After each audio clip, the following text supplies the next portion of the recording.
Travis Restoration's back. Got a little more progress going on. I've got doing the wiring harness right now. I'm going to be spraying this here in a minute. Got carburetor on, distributor in. New valve covers aren't on yet, but I do have those.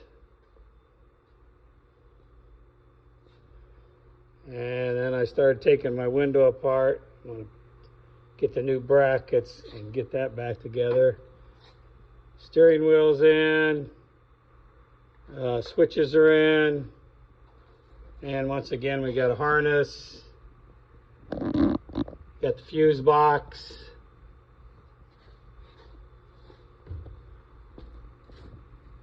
And I got my bed varnished.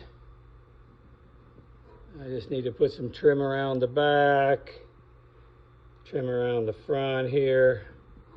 And of course I got my gas tank down there.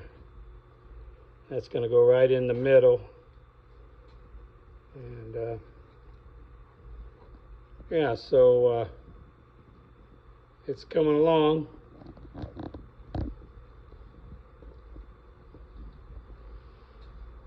I did get the tires and rims on the front.